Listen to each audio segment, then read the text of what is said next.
My weirdest Christmas present was probably this head scratcher. Hello, YouTube. Excuse me. Spazie coming right at you, and plenty, obviously. So the patch is out, we got some major changes to Jax, a champion that I play quite a lot, so we're probably gonna see something on him later. Vayne nerfed, what else is there? Couple of noob changes, I don't know. But more importantly, we got a new champion called Sejuani. Bit of a tanky, disruptive jungler, I'd say. And today we're gonna take a look at how you can play her like a boss. Let's start with those abilities, shall we? First off, the passive is called Frost. Sejuani's basic attacks apply Frost, reducing enemy movement speed for 10% for 3 seconds. So every time you auto attack, they will be slowed. It's simple, yet satisfying. People who enjoy Ashe or Nunu will definitely enjoy Sejuani, and stacking this with a Frozen Mallet or a Phage is just a pure win. Her Q is called Peg Charge! No, sorry, Arctic Assault. Sejuani charges forward, dealing 60 to 210 magic damage and applying frost to enemies. Sejuani stops upon colliding with an enemy champion, or she travels the entire distance of the spell. Keep in mind here, guys, that the frost applies to a small area of effect where the spell actually hits. So if you want to catch up to someone, if you want to jump over walls, or if you want to slow several enemies at once, this is your bread and butter. R. Sejuani's W be Northern Winds. Wow, imagine if I did the entire guide on Pirate. Oh god, that'd be painful. Northern Winds anyway. Sejuani summons an Arctic Storm around her for 5 seconds, dealing 12 to 36 plus 1 to 2% of her maximum health as magic damage each second to nearby enemies.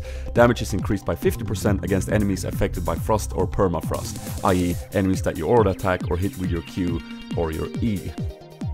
Speaking of that, E is called Permafrost. Sejuani converts Frost, you know, the passive that we talked about, on nearby enemies to Permafrost, dealing 60 to 260 magic damage and increasing the movement speed reduction to 30 to 70% for 3 seconds. Now, as you can probably tell by now, naturally you want to go in, you want to hit them with Frost, your passive, just auto attack on them, and when they are getting out of range for your auto attacks, you hit them with the E to Permafrost them, and you'll catch up again.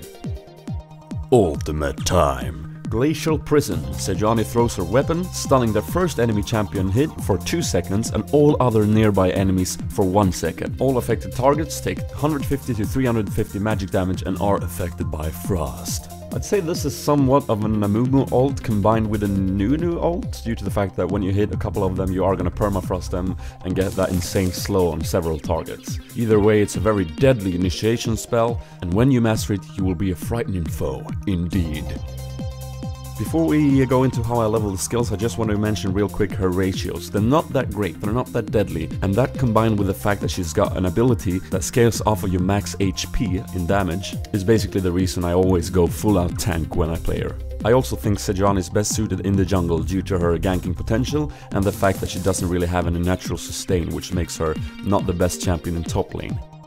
Now, as for leveling up the skills, when you're jungling there's not really one way to go in my opinion, but I always start off with the W. At level 2 I grab 1 point in Q. Now when I hit level 3 I grab E if I'm gonna go to lane and gank, but if I'm gonna go a safe route again in the jungle and farm up, then I grab another point in W. Get your W to about level 3 to make your jungle clearing a lot more efficient, and then leave it there to max it last. Remember, you're a big annoyance tank, you're not a damage dealer. Now maxing Q or E first though, that's all about playstyle. If you max your E, the percentage from permaslow will be increased, but if you max your Q, you will be able to dash around a lot more often since it reduces the cooldown of the ability. So try both there, guys, and see what you find more useful. It goes without saying, of course, that you will grab the ultimate whenever it's up. Now for the runes, I go attack speed marks, health quintessences, flat armor seals, and magic resist per level glyphs. I do believe that the attack speed marks are way more useful than the magic pen due to the fact that I'm not dealing the massive damage late game, but I'm more about the ganking and the jungling. Attack speed helps you in jungle, and it synergizes very well with your passive when ganking. For masteries I go 0, 21, 9, going all the way to Juggernaut in defense, also grabbing bladed armor there for jungling, and grabbing movement speed and runic affinity for the increased buff duration in utility. Well, let's discuss them items. I start off with a cloth armor and health pots, just a standardized jungle start there, and then I build for boots either Ninja Tabi or usually Merc Treads.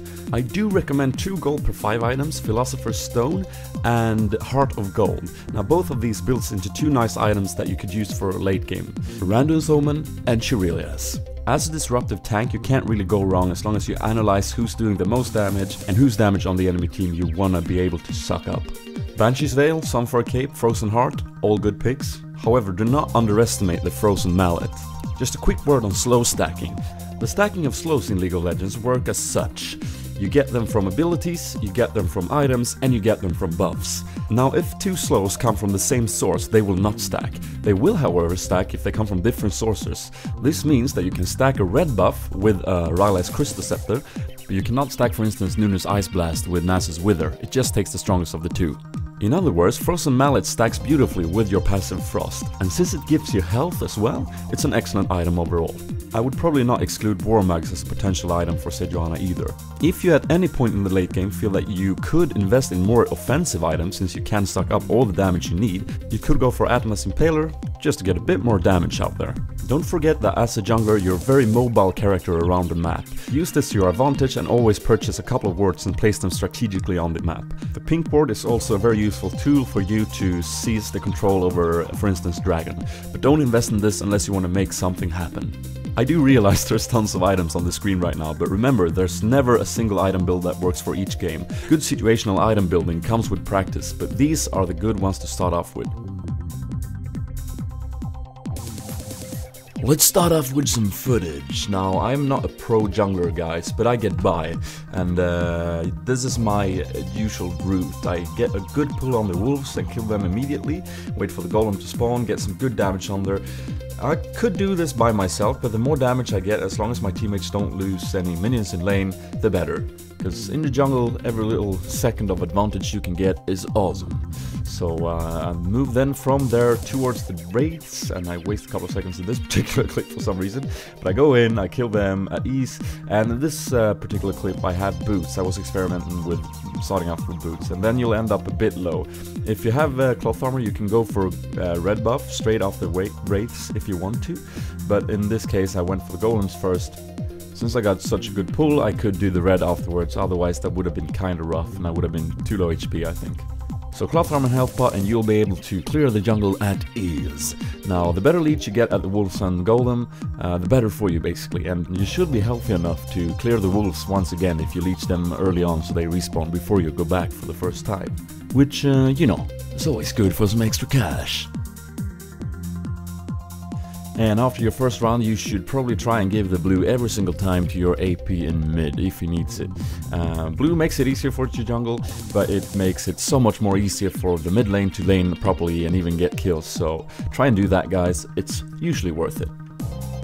In order to become a really successful jungler, you also need to master your smite. Smite should always be the thing that takes away that last chunk of HP off of the mobs you're trying to kill, whether it's dragon, your own buffs, or whatever.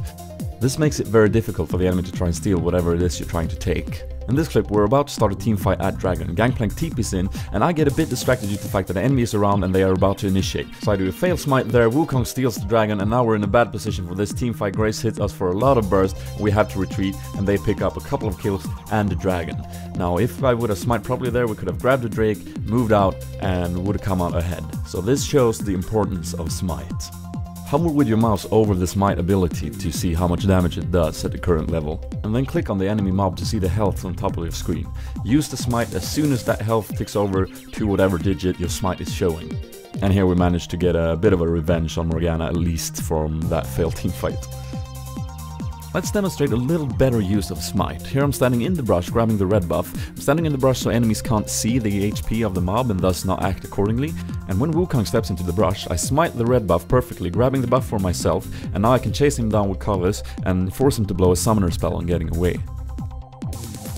With some practice, you'll be able to steal the Baron in no time, demonstrated as such. Oh, bad position. Got it. Nice.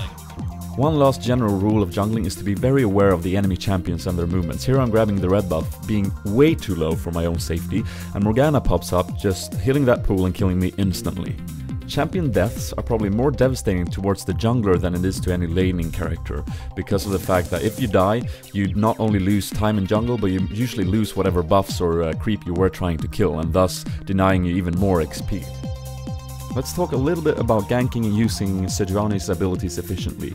So her Q is on a pretty long cooldown, so you definitely don't want to waste that on initiating if they are going to use a flash, and if they do use a flash, you want to use your E to perma-slow them directly afterwards. But if you have the chance, try and just walk up to the enemy and start slowing them with your auto attacks and using your Northern Wind for damage. Now, here I just failed the gank on Soraka and TF. I'm gonna see if they come back, and indeed they do, so I move in immediately. Now note here guys that I don't use my Q to initiate on TF, I walk up to him instead, so when he flashes I can use my Q to get in there and hit my perma-slow on him, picking up the kill, and that also saves me flash for an escape from a turret, or for a teamfight in the near future. The same patience rule applies to your ultimate as well if you're going to use it for ganking. Ideally you want to use it after they use any spells to get away, in order to catch up again. This Veigar however doesn't have any tenacity items, he's only rocking the level 1 boots and he's really squishy. That's why I go in with my Q, I use my ultimate and we burst him down before he's able to use anything to get away.